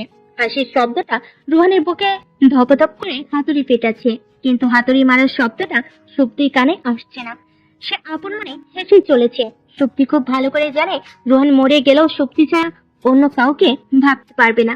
বেচারা সুপ্তিকে রাজি করানোর জন্য কত বড় মিথ্যাই না বলো। যখন 2-4 ঘন্টা কথা হবে না, তখনই দেখা যাবে ফোন করবে সরি বলার জন্য। ফোন করে না পেলে তৎক্ষণিক চলে আসবে বাড়িতে। সুপ্তি বাড়ি এসে দেখে তার বাবা সোফায় বসে খবরের কাগজ উল্টাচ্ছেন। টেবিলের চায়ের কাপে ভেজা বিস্কিট ভেঙে পড়ে আছে, যার মানে হলো তিনি সুপ্তির ফেরার অপেক্ষা করছিলেন। সুপ্তি আর মনে দিয়ে বলল, আমি কি একটু সময় পেতে পারি ফ্রেশ হওয়ার জন্য? অবশ্যই না। সুপ্তি সোফায় বসে চায়ের কাপ হাতে নিয়ে চুমুক দেয়, মুখ উল্টে বলল, ঠান্ডা চা? এক কাপ গরম চা করে দাও তো বাবা, অনেকদিন হলো তোমার হাতে চা খাওয়া হয় না। তানু বাগানে পানি দিচ্ছে। সুপ্তির বাবার কথায় সুপ্তি বেশ বুঝতে পারছে তিনি খুব সিরিয়াস কিছু নিয়ে আলোচনা করবেন, হয়তো সুপ্তির বিরুদ্ধে, যার কারণে আগে থেকেই তিনি প্রস্তুতি নিচ্ছেন। সুপ্তি ঘাড়ে হাত দিয়ে দুপাশে মাথা নাড়িয়ে পড়ল, যা বলার একটু তাড়াতাড়ি বলো, ক্লান্ত লাগছে ভীষণ, ঘুমাতে চাচ্ছি আমি। সুপ্তির বাবা খবরের কাগজ টি টেবিলে রেখে গাম্ভীর্য নিয়ে বলেন, তুমি আর এ বাড়িতে থাকবে না শক্তি। সুপ্তি ভুলকুচকে জিজ্ঞেস করে, কেন, তুমি কি নতুন করে বিয়ে করার স্বপ্ন দেখছো নাকি? আমাকে না তাড়িয়ে তাকে কি আনতে পারছো না? সুপ্তির বাবা হতভম্ব হয়ে তাকিয়ে আছে মেয়ের দিকে। মেয়েটার মুখে কিছুই আটকায় না। সুপ্তি নিয়ম মেনে স্বাভাবিক হয়ে বসে আছে। রোহানের চাকরির পর থেকে তাকে বিয়ে দেওয়ার জন্য তার বাবা উঠে পড়ে লেগে আছেন। সুপ্তির বাবা চায়ের কাপ নিয়ে চুমুক দেন। তিনি বুঝতে পারেননি চাটা আসলে ঠান্ডা ছিল। এক চুমুকে কাপ খালি করে তিনি বললেন, তোমাকে আমি সিরিয়াসলি বলছি, তুমি আর থাকতে পারবে না এখানে। শ্বশুর বাড়ি তোমায় নিশ্চয়ই। কথা শেষ করার আগেই সুপ্তি দাঁড়িয়ে পড়ে, তার মুখ রাগে জ্বলছে। সুপার পাওয়ার চশমা থেকে দেখা যেত আগুন কিভাবে দাও দাও করে জ্বলছে। সুপ্তি রেগে বলল, ঠিক আছে মিস্টার চৌধুরী, থাকবো না আমি আপনার বাড়ি, আজই চলে যাব। সুপ্তি হনহন করে তার রুমে চলে যায়। কিছুক্ষণ পর একটা হ্যান্ডব্যাগ নিয়ে নেমে এসে তার বাবার সামনে রাখে। ব্যাগ খুলে তার ভেতরে জিনিসপত্র বের করে। সেখানে একটা বার্থডে কার্ড আর কিছু প্রসাধনী থাকে। আর একটা প্যাকেট থেকে কিছু টাকা বের করে জোরে জোরে গুনতে থাকে। হিসাব করে দেখে মোট 6,580 টাকা। টাকাগুলো ব্যাগে রেখে দিয়ে বলল, আপনার দেওয়া কোনো জিনিসই আমি নিইনি, কসমেটিক্স গুলো বন্ধুদের থেকে পাওয়া গিফট, আর এই পর্যন্ত যতগুলো সরকারি বই পেয়েছি তার বিক্রির টাকাগুলো সাথে যাচ্ছে শুধু।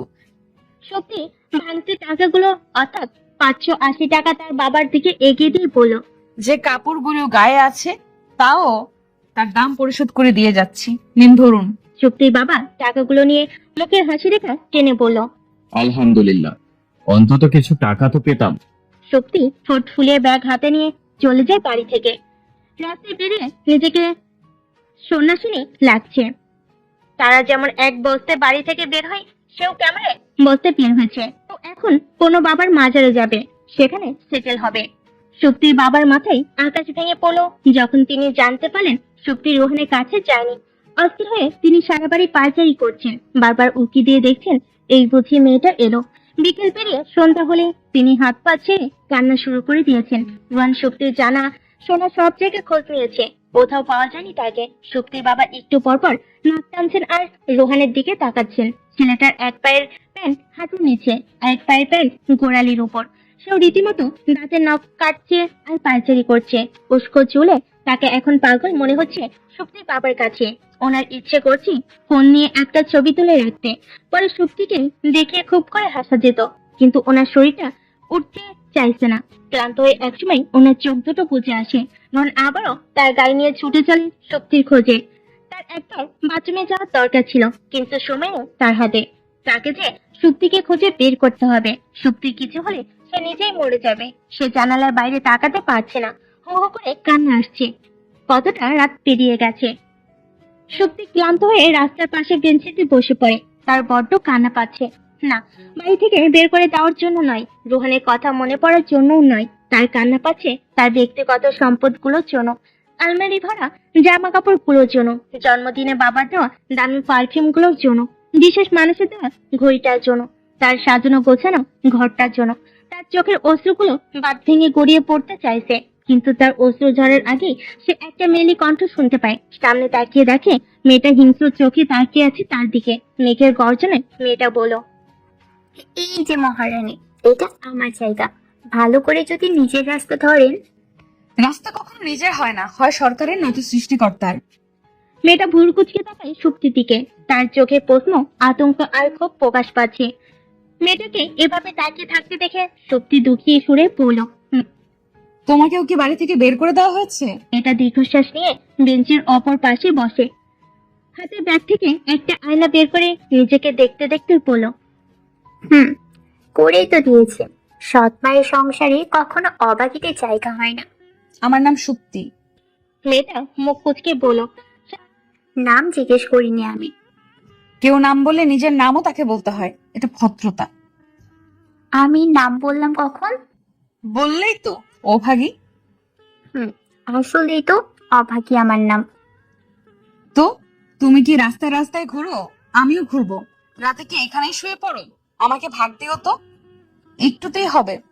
দুজনে মিলে গল্প করব আর আকাশের তারা গুনবো, তারপর কখন যে ঘুমিয়ে পড়বো কারোরই খেয়াল থাকবে না। মজা হবে না? মুচকি হেসে বলল। মেয়েটা চোখ দুটো ছোট ছোট করে তাকায় শক্তির দিকে। তার কাছে শক্তিকে দেখে ভালোই মনে হচ্ছে, তাহলে পাগলের মতো বিলাপ কেন করছে সে বুঝতে পারছে না। ভদ্রঘরের মেয়ে বলে কি মজা করছে তার সাথে, তাও বুঝতে পারছে না সে।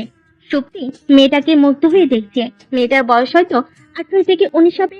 এখন তো তার কলেজ টপ হয়ে প্রাইজ এনে সবাইকে খুশি করার কথা, কাস্টমারদের নয়। রোজ রাতে বেলকনিতে দাঁড়িয়ে চাঁদ মামার সাথে গল্প করার কথা, রাস্তার পাশে বেঞ্চিতে বসে নয়।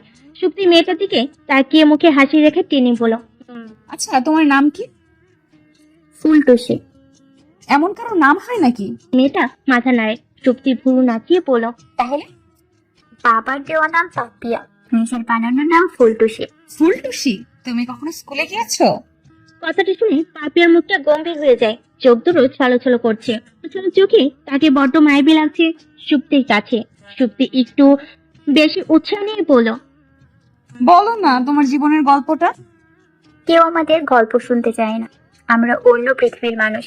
তুমি কেন শুনতে চাইছো? তার মানে তুমি পড়াশোনা পছন্দ করো না, তাই না? মোটেও না। আমি যখন স্কুলে পড়তাম সবার আগে ছিলাম ক্লাসে। বাবা রোজ স্কুল থেকে আসলে আমার পড়া নিত। এতটুকু বলে পাপিয়া থেমে যায়, ঠোঁট কামড়ে ধরে। কিছুটা সময় নিয়ে আবার বলতে শুরু করলো, এখনো হয়তো বাবা পড়া জিজ্ঞেস করে, নতুন মায়ের ছেলে মেয়ের থেকে। বলে পাপিয়া চোখের পানি মুছে, অন্য দিয়ে হালকা করে মুখটা মুছে নেয়। স্বাভাবিক হয়ে শক্তিকে বলে, তোমাকে মনে হয়েছে ভালো ঘরে, এখানে কেন? পাপিয়া ভুর কুচকে তাকায় শক্তির দিকে। কথাটা তার ব্রেন ক্যাচ করতে পারেনি। শক্তির বাবার ঘুম ভাঙে লাঠির আঘাতে। চোখ খুলে দেখেন শক্তির দাদি লাঠি নিয়ে দাঁড়িয়ে আছেন। শক্তি থাকলে হয়তো বিশাল বড় দা নিয়ে দাঁড়িয়ে থাকতেন, অথবা বৈদ্যুতিক খুঁটি। খুঁটির কথা মাথায় আসতেই ওনার মাথায় খট করে একটা শব্দ হয়। শক্তির দাদি ওনার মাথায় হাতের লাঠি দিয়ে ধুম করে একটা বাড়ি দিয়ে বললেন, হঠাৎ ছাড়া তুই এখনো বাড়ি পড়িয়া আসস, বাইর হইয়া যা, মাইয়াটারে না লইয়া বাড়ি আসবি না। শক্তির বাবা লাঠির আঘাতে দৌড়ে বেরিয়ে আসে। বাইরে যেতে না যেতেই শক্তির দাদি ঠাস করে দরজা বন্ধ করে দিয়ে চলে যান। শক্তির বাবার গায়ে একটা কালো গেঞ্জি পরে তিনি রাস্তায় বসে থাকলে ওনার প্রেস্টিজ বানচাল হয়ে যাবে। তাই তিনি দরজার সামনে দাঁড়িয়ে মাকে ডাকছেন আর নাক টেনে টেনে কাটছেন। এই মুহূর্তে সবচাইতে অসহায় মনে হচ্ছে নিজেকে। একদিকে মেয়ের লাপাত্তা, অন্যদিকে নিজের সম্মান। নিজেকে এখন আলাদিন ভাবতে ইচ্ছে করছে। আলাদিনের মতো ওনার কাছে জাদুর প্রদীপ থাকার আকাঙ্ক্ষা ওনার মনে। দত্তের কাছে শক্তি আর কাপড় চাওয়ার প্রার্থনা করতে ইচ্ছে করছে। রুহান একরাশ বিরক্তি নিয়ে তাকিয়ে আছে শক্তির দিকে, আর শক্তি আপন মনে কফির মগে চুমুক দিয়ে যাচ্ছে। রুহান শক্তিকে সব জায়গায় খুঁজে যখন পায়নি, তখন তার বাড়ির কথা মাথায় আসে। তার বাবার প্রতি রাগ অভিমান ভুলে সে বাড়ি যায়, আর গিয়ে দেখে কোথা থেকে এক মেয়ে ধরে নিয়ে এসেছে। মেয়েটার ঠিকানাটাও জানেনি শক্তি, তবুও মেয়েটাকে থাকতে দিচ্ছে। আবার তাকে নাকি কলেজে ভর্তি করিয়ে দিতে হবে। রাগে মাথা ফেটে যাচ্ছে রোহানের, কিন্তু সে রাগ দমন করে বলল, দেখো সত্যি, তোমার জন্য আমি আমার পুরনো আবেগগুলো মাটি চাপা দিয়েছি। বাবা কখনোই আমাকে আর মাকে সময় দিত না, সবসময় ওনার কাজ নিয়েছিল। মা সহ্য করতে না পেরে হার্ট অ্যাটাক করে মারা যায়। সেই থেকে বাবাকে ছেড়ে চলে এসেছি আমি। কিন্তু তোমার জন্য আমি তাকেও মেনে নিচ্ছি। কিন্তু একটা অচেনা মেয়ে। একটা গল্প করার সাথীর জন্য প্রকৃতি আমাকে এখানে এনেছে। অজানা না, ওকে জানি আমি। ওর নাম পাপিয়া, ভালোবাসার নাম ফুলটুসি। তবে এই নামে শুধু আমি ডাকবো, আপনি আবার ডাকতে যাবেন না রুহান স্যার। রোহান খানিকটা রেগে ঝাঁঝালো গলায় বলল, কোথা থেকে এক উটকো মেয়েকে ধরে এনেছো, যার ঠিকানা পরিচয় কিছুই বলতে পারছো না, আবার তাকে বলছো বাড়িতে জায়গা দেওয়ার জন্য? ওই মেয়েরও জায়গা নেই, আর তোমারও জায়গা নেই। রোহান কথাটা বলতেই সুপ্তি ভ্যাঁ ভ্যাঁ করে কান্না করে দেয়। রেস্টুরেন্টের আশেপাশের লোকগুলো রোহানের দিকে সন্দেহের দৃষ্টিতে তাকাচ্ছে। সুপ্তির চোখে পানি না থাকলেও সে নাক টানছে আর বলছে, চলে যাব, সত্যি সত্যি চলে যাব আমি, আর কখনোই ফিরবো না। আপনাদের শান্তি দিয়ে দেব, কর্পূরের মতন হাওয়া হয়ে যাব একদিন। রোহান কথাটা বলে কতটা বিপদে পড়ছে তা হারে হারে বুঝতে পারছে সে। সুপ্তিকে না থামালে তাকে বেশ অপদস্থ হতে হবে। অগত্যা তাকে কথা দিতে হলো পাপিয়াকে কলেজে ভর্তি করিয়ে দেওয়ার। সুপ্তি খুশি মনে বাড়ি ফিরে, তবে পাপিয়াকে সে রুহানের বাড়ি পাঠিয়ে দেয় আর তাকে স্ট্রিক্টলি বলে দেয় যেন পাপিয়ার যত্নে কোনো ত্রুটি না হয়। সুপ্তি বাড়ি ফিরতে না ফিরতেই তার বাবা তার হাতে বিশাল বড় এক লিস্ট ধরিয়ে দিয়ে বলেন, তোমার সব বন্ধুদের নাম লিখে ফেলেছি। মোট 125 জন হয়েছে। দেখো আর কারো বাকি পড়েছে কিনা। সুপ্তি বিরক্ত হয়ে বলল, ওরা কেউ ফকির নয় বাবা, এত লোক দাওয়াত দেওয়ার দরকার নেই, শুধু শুধু টাকা অপচয়। বিয়ের পর বাচ্চা কাচ্চা হবে, ওদের জন্য কিছু বাঁচিয়ে রাখতে হবে না? তাই বলে বন্ধুদের জানাবে না? দরকার নেই বাবা, আসবে তো আসবেই, এমন ভাবে আসবে দেখে মনে হবে বিয়েটা ওদেরই। তখন দেখা যাবে আমার বিয়ে করার মুডই চলে যাবে। সুপ্তির বাবা নিরস কণ্ঠে বলেন, সত্যি বলবো না ওদের। না, একদমই না, কাউকে বলার দরকার নেই। গুনে বেছে 20 জন অতিথি থাকবে বিয়েতে। আমার তো ইচ্ছেই ছিল কাউকে না জানানোর। কোনো এক বিকেলে উনি ফোন করে ঠুস করে বলবেন, সত্যি চলো বিয়ে করে ফেলি। তখন আমি নাচতে নাচতে তাকে বিয়ে করতে চলে যেতাম। পরদিন তোমাকে নাতনির সংবাদ দেওয়ার জন্য মিষ্টি নিয়ে আসতাম। সুপ্তির কথাই তার বাবা দুইটা সুপ্তিকে দেখতে পাচ্ছেন। সুপ্তির 4 চোখ আর 2টা নাক, সবকিছু দ্বিগুণ দেখতে পাচ্ছেন তিনি। মনে হচ্ছে উনি এখন বেহুঁশ হয়ে যাবেন। সুপ্তি ওনাকে সেই সুযোগটা দিয়ে বলল, আমার তো তোমাকেও জানানোর ইচ্ছে নেই বাবা, কিছু মনে করো না যদি ফিক্স ডেটের আগেই বিয়ে করে ফেলি। সে কাউকে না জানিয়ে বিয়ে করার ইচ্ছে থাকলেও তার ইচ্ছে পূরণ হয়নি। বেশ জাঁকজমকপূর্ণ অনুষ্ঠান হয় বিয়ের। তার বন্ধুরাও মোটামুটি নিজেদের বিয়ের ব্যবস্থা করে ফেলে। বেশ আনন্দেই কাটে বিয়ের দিনটা। তবে সুপ্তির অবস্থা বেগতিক। যে রুমে তাকে বসানো হয়েছে সেই রুমে বিভিন্ন ফুলের গন্ধে তার ভালো লাগার বদলে ভীষণ বিরক্ত লাগছে। নিজেকে যথেষ্ট দুর্বল মনে হচ্ছে তার। ঘুমোতে পারলে ভালো হতো। সে ভারী শাড়িটা খুলতে পারছে না, খুলতে গেলেই এখানে ওখানে পিনে কুতো লাগছে। অতিরিক্ত বিরক্ত লাগছে তার। এর জন্য সে এভাবে বিয়ে করতে চায়নি। ফুলটুসিকেও ডাকতে পারছে না, তার উপর আজ বেশ ধকল গেছে। এখনো পর্যন্ত সে ফুলটুসির মুখ থেকে ভাবি ডাক শুনতে পায়নি। রোহন রীতিমতো ঘামছে, রুমের সামনে পায়চারি করছে। ভেতরে ঢুকার সাহস অর্জন করতে পারেনি সে। বুক ধুকপুক করছে, মনে হচ্ছে হৃৎপিণ্ডটা লাফাতে লাফাতে আকাশে উড়ে যাবে। ফুলটুসি চতুর্থবারের মতো পানির গ্লাস নিয়ে হাজির হয়। তার এবার বিরক্ত লাগছে। রোহান বেশ বুঝতে পারছে পাপিয়ার বিরক্তির কারণ। তার বন্ধুদের মজা হজম করার মতো ধৈর্য তার ছিল না, তবে আচ্ছা সহ্য করেছে। সহ্যের বাঁধ ভাঙলে সে দরজা খুলে ভিতরে যায়, কিন্তু সে ভেতরে ঢুকে হকচকিয়ে ওঠে। তার বিছানা খালি কেন? সুপ্তি কোথায়? সে শুনে এসেছে বাসের বউরা লম্বা ঘোমটা টেনে বিছানায় বসে থাকে। সুপ্তি কোথায় বসেছে? বিছানায় নেই কেন? কোথায় বসেছে সে? রোহনের গলাটা শুকিয়ে আসছে। আর এক গ্লাস পানি খেতে পারলে ভালো হতো, কিন্তু পাপিয়াকে ডাকার জন্য তার গলা দিয়ে আওয়াজ আসছে না। গলাটা কি বসে গেছে নাকি তার ঠোঁট দুটো নড়ছে না বুঝতে পারলো না রোহান। সুপ্তি ওয়াশরুম থেকে বের হয়ে দেখলো রোহান ফুলরের গালে হাত দিয়ে বসে আছে। সুপ্তিকে দেখে রোহান দ্রুত দাঁড়িয়ে যায়। নিজেকে পৃথিবীর সবচেয়ে বোকা মনে হচ্ছে রোহানের। যেহেতু রুমে নেই তাহলে নিশ্চয়ই ওয়াশরুমে ছিল, আর সে না খুঁজে হাল ছেড়ে দিল। শক্তি ভুরু কুচকে রোহানের দিকে তাকিয়ে জিজ্ঞেস করে। বিছানা ভালো লাগছে না? ফ্লোরে বসে আছেন কেন? রোহানের কাছে শক্তিকে আজ বড্ড রহস্যময় মনে হচ্ছে, আর নিজেকে মনে হচ্ছে বড্ড বোকা। স্কট হাসুন বলেছিলেন, প্রেমে পড়লে বোকা বুদ্ধিমান হয়ে ওঠে, আর বুদ্ধিমান বোকা হয়ে যায়। তার জীবনে আজ এই উক্তির প্রয়োগ হচ্ছে। শক্তি নিঃসন্দেহে ভীষণ বোকা মেয়ে ছিল। রোহানের দিব্যি মনে আছে, সে যখন শক্তিকে প্রথম পড়াতে যায়, সে শক্তিকে প্রশ্ন করেছিল। বলতো মাছ কোথায় থাকে? শক্তি বেশ খানিকটা সময় ভেবে উত্তর দেয়। ডিপ ফ্রিজে। আপনার কি খেতে ইচ্ছে করছে? নিশ্চয়ই করছে। টিউটরদের তো টিফিন দিতে হয়, আপনাকে দিয়ে আপনাকে কিছুই দেওয়া হয়নি। I am sorry.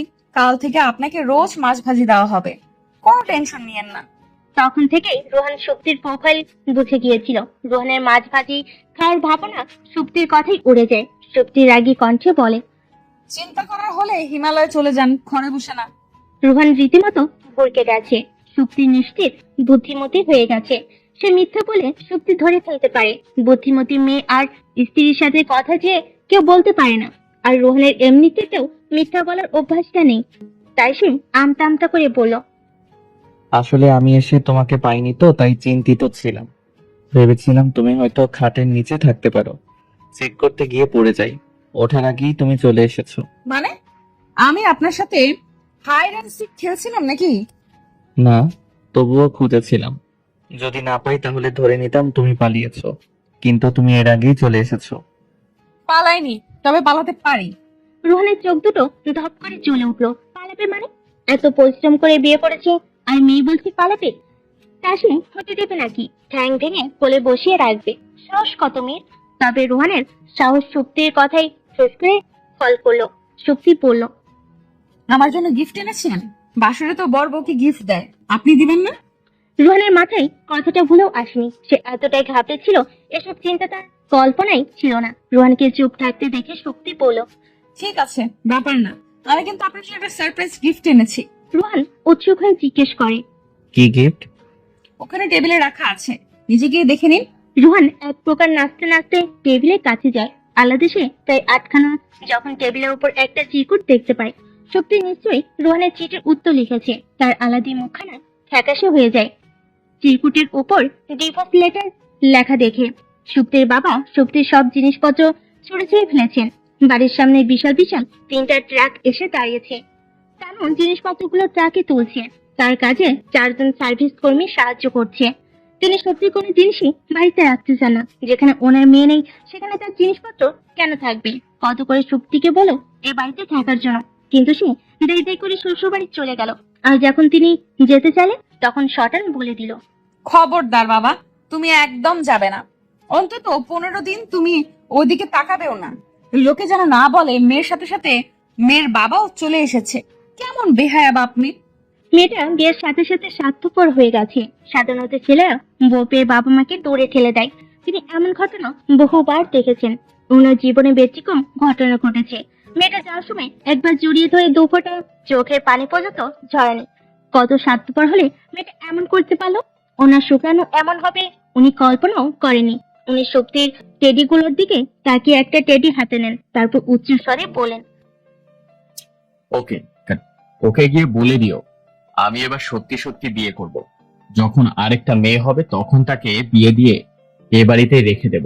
আমার ঘরেই তার জামাই, আর সে সুখে শান্তিতে থাকবে। কথাটা বলে উনি ঠাস করে ফেলে দিলেন মিকি মাউসটাকে। কিন্তু আশ্চর্য ঘটনা, মিকিটা উঠে এসে ওনাকে মারতে শুরু করলো আর বলতে লাগলো, বিয়াত্তা মাইয়ার বাপ হওয়া সত্ত্বেও তুই বিয়া করার চিন্তা করস? হারামজাদা, বাড়িতে গিয়া বাইর হ। শক্তির বাবা ভালো করে তাকিয়ে দেখেন মিকিটা ওনাকে মারলো। মিকিকে পরিচালনা করছে ওনার মা, বাগের স্টেডি দিয়ে মারছে। যদি হাতে লাঠি থাকতো তাহলে হয়তো দেখা যেত প্যান্ট ভিজে যেত ওনার ছেলেবেলার মতো। চিরকুটের লেখার উপর বেশ বড় করে নীল কালিতে লেখা ডিভোর্স লেটার। রোহান চিরকুটের নিচ থেকে প্যাকেট খুলে দেখে সেটা খালি। রাগে রোহানের রক্ত মাথায় উঠে গেছে। ইচ্ছে করছে শক্তিকে গলা ধাক্কা দিয়ে রুম থেকে বের করে দিতে। তা না হলে শক্তির সামনে থাকলে সে তাকে মেরেই ফেলবে। রাগে গজগজ করতে করতে সে শক্তির দিকে তাকায়। শক্তি বেশ স্বাভাবিক দৃষ্টিতেই তাকিয়ে আছে রোহানের দিকে। রোহানের মনে হচ্ছে সুপ্তির চোখ দুটো উঠিয়ে আনতে পারলে ভালো হতো। কত বড় বেয়াদব মেয়ে! সে রেগে মেঘের গর্জন দিয়ে বলল, এগুলো কি ধরনের ফাইজলামো সুক্তি? আপনি কিন্তু আমায় ফাজিল বলছেন। ফাজিলের মানে জানেন? এর মানে হলো অতিরিক্ত জ্ঞানী। আর আমি কিন্তু মশকরি করছি না আপনার সাথে, আমি সত্যিই বলছি। যদি আপনি চাকরি না ছাড়েন তাহলে হয়তো আমাকে ডিভোর্স দিতে হবে আপনার। চাকরি ছাড়লে খাবো কি? তোমায় খাওয়াবো কি? কেন?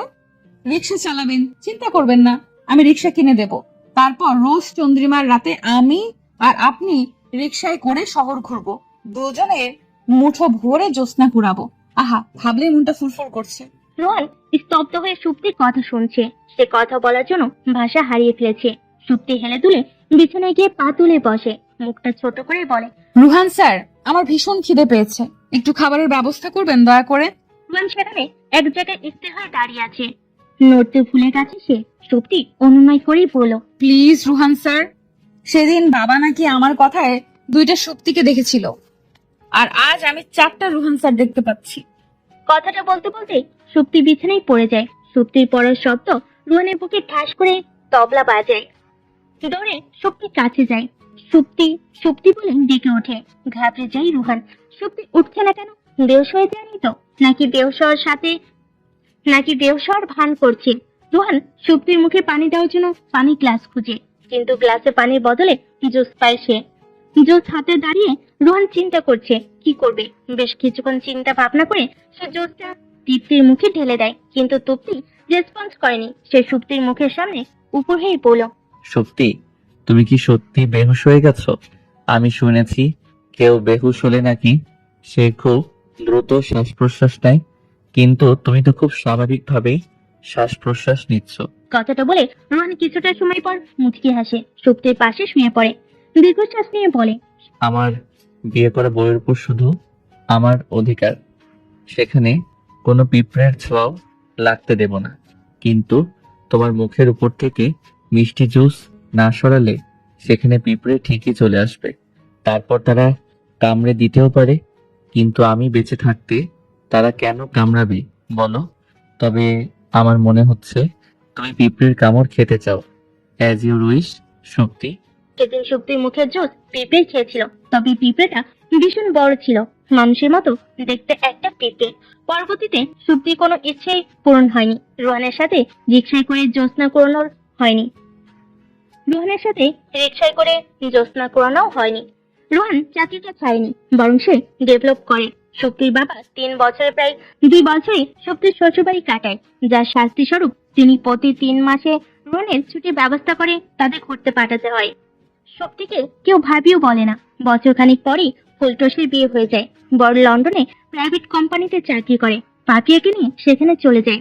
শক্তির কোমর পর্যন্ত লম্বা চুলের জন্য তাকে আফসোস করতে হয়। রোহান চুল টেনে বলে, ইউর উইশ। ও বিনুনিওয়ালি, কি নামে ডাকবো তোমায়? কেশবতী নাকি নাক টানুনি? তবে পূর্ণ চাঁদের রাতগুলোতেই শক্তি ছাদে কাটিয়ে দেয়। তার সাথে অন্তরালের মানুষটা। কখনো কখনো সে সশরীরে উপস্থিত থাকে না, তবে তার অন্তরালে ঠিকই থেকে যায়। তখন শক্তি নাক টেনে কাঁদলে রোহান স্ট্রিক্টলি বলে দেয়, খবরদার শক্তি, কাঁদবে না। তোমার নাকের পানিতে ছাদ নোংরা হচ্ছে, নাক টানুনি কন্যা। তখন শক্তি অভিমানে সুরে বলে, আপনি খুব বাজে রোহান স্যার, আপনার সাথে আমার আরে। আমি কেঁদে কেঁদে শুধু ছাদে ভাসিয়ে ফেলবো না, আপনার কাপড়ও নোংরা করব। একবার আপনি আসুন, তারপর দেখবেন আমি কি করি। আর যখন মানুষটা সশরীরে উপস্থিত থাকে তখন তার কাঁধে মাথা রেখে জ্যোৎস্নার ব্লাস্ট করে। তখন রোহান নিজের সাথে শক্তিকে জড়িয়ে ধরে আর বলে, জ্যোৎস্না কোরআনি বইটা কি আমায় সারা জীবন আমায় স্যার বলেই কাটিয়ে দিবে? সার বলবো, চলবে? শক্তি কথাটা বলে খিলখিলি হেসে ওঠে। আর রোহান সেই অমায়িক হাসির দিকে তাকিয়ে থাকে অপলক। আর তাকিয়ে থাকে নিস্তব্ধ পৃথিবীটা। তাকিয়ে তাদের জ্যোৎস্না বিলাস দেখে। চারটা নিজেকে গর্বিত মনে করে তাদের সেই সুযোগটা দিয়ে।